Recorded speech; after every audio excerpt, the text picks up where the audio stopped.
Hi everyone and welcome to my channel English Fluency Lab, where I help you improve your English language skills. Friends, in this video, I'm going to cover Basic English to Business English Part 2. Now I have already uploaded Part 1 of this video, and if you haven't seen that, I will leave a link in the description box. Although it is in no particular order, you can watch this video first and you can watch that later.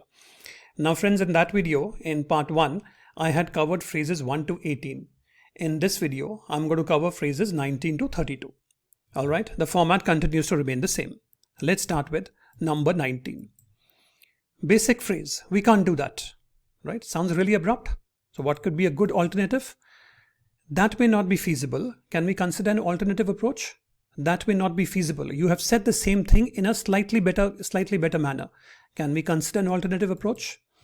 Friends, saying we can't do that shows an outright refusal and can shut down dialogue. Instead, proposing alternatives keeps the conversation open and constructive.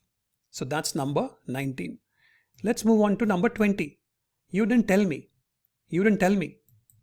Alternative, I wasn't informed about this. Can we discuss it now? I wasn't informed about this. Can we discuss it now? Now, you didn't tell me is accusatory and can create tension. The Business English version shows that you aim to resolve the issue without assigning blame, okay, which is very important in a corporate environment, right? So that's number 20. Let's move on to number 21. That's impossible. That's impossible. Now friends, take a minute and tell me what could be a better alternative, right? Take a couple of seconds, stop this video and tell me what could be a better alternative, a Business English alternative for this. Well, the alternative could be, that seems highly challenging. Let's consider how we might approach it differently. That seems highly challenging. The same thing, that's impossible. 2 words. Okay, you're using 4 words out here. That seems highly challenging. Let's consider how we might approach it differently. Now, that's impossible can be very discouraging. Instead, showing a willingness to find solutions is more constructive. That willingness to find solutions, friends, is very important in a corporate environment. Now, please remember, if you're a working executive or somebody who is about to start his career, that willingness to find solutions is very important. If you want those promotions, if you want to be noticed, you should be someone who's willing to find solutions. Okay. Let's move on to number 22. Hurry up. What could be the alternative? Could you expedite this process? Could you expedite this process? Now, could is a very polite verb, right? Could you expedite this process? And maybe you could add the word please also, although could should solve that purpose. Could you expedite the process, please? Right. Now, telling someone to hurry up can be perceived as rude.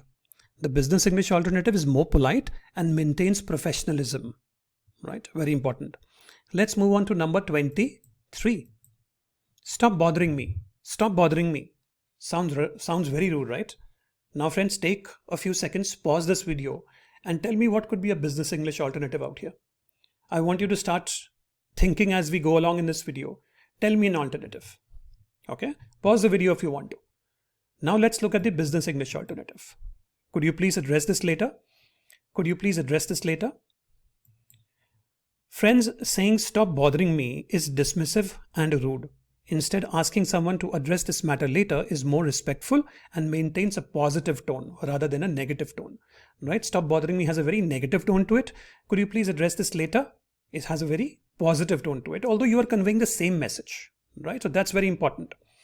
Let's move on to number 24. This is boring.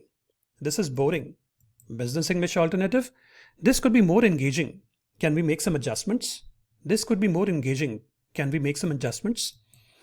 Now friends, this is boring can be very demotivating. The alternative comes across as constructive and encourages improvement. All right. So that's number 24. Let's move on to number 25. Do it now. Do it now. All right. Now, friends, tell me what do you think would be a good Business English alternative? Pause the video out here and write your choices. Well, here it is. Please address this immediately. Okay. The word please has been added. Please address this immediately. Right. Maybe you could add something out here. Please address this immediately. This is equally important. Or this is more important. Right. But instead of do it now, please address it immediately. Now, friends, demanding action with do it now can be abrasive. The Business English alternative is a more polite yet urgent request. Maintaining respect. All right, maintaining respect out here is very important.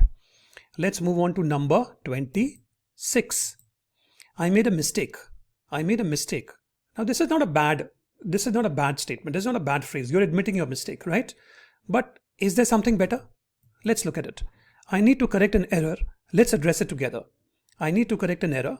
Let's address it together. Sounds much more better, right? Now saying I made a mistake is okay, as I said in the beginning, but the business English version shows teamwork and a commitment to resolving issues collaboratively, right? So that's number 26. Let's move on to number 27. It's too expensive. It's too expensive. Alternative, this exceeds our budget. Can we explore some more cost-effective options? This exceeds our budget. Can we explore more cost-effective options? Now, it's too expensive can sound completely blunt. The alternative shows financial prudence and problem solving, right? I talked about problem solving earlier, right? Which is very important. Let's move on to number 28. I need help. I need help. Now, this is not a bad statement, right? But can we improve upon this? Could you assist me with this task? Could you assist me with this task? I need help is also okay, but a better one is, could you assist me with this task? Now, I need help might seem a little abrupt. The alternative is more polite and specific, which is appreciated in a business environment. All right, let's move on to number 29. I forgot. I forgot. Alternative, it slipped my mind. I apologize for the oversight. It slipped my mind. I apologize for the oversight. In fact, I just used this particular phrase today morning when I forgot something which I was supposed to do about 5 days back. And I wrote in the WhatsApp message, it completely slipped my mind, which is also fine, right? You can say it slipped my mind or completely slipped my mind. I apologize for the oversight. Now, I didn't say I apologize. I'll say I will do it immediately. I remember using it just today morning. All right. Now, admitting forgetfulness with I forgot might come across as careless. The alternative shows responsibility and a commitment to making things right. That's number 29. Let's move on to number 30. Basic phrases. It's not ready. It's not ready. Alternative. This is still in progress. I will inform you once it's complete.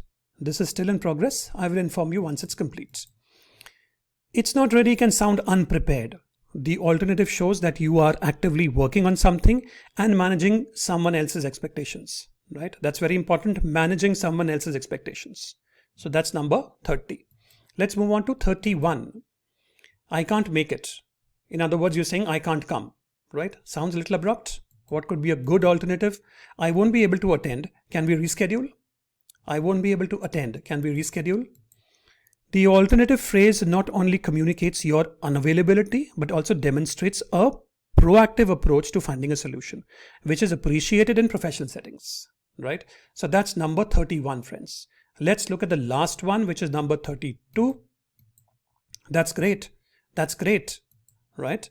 The alternative could be, this is excellent work. This is excellent work.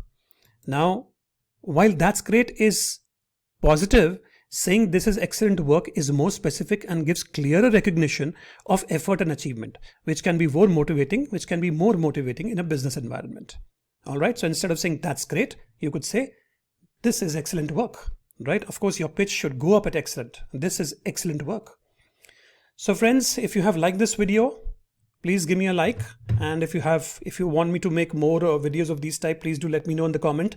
I think I can make one more of about 18 to 19 phrases.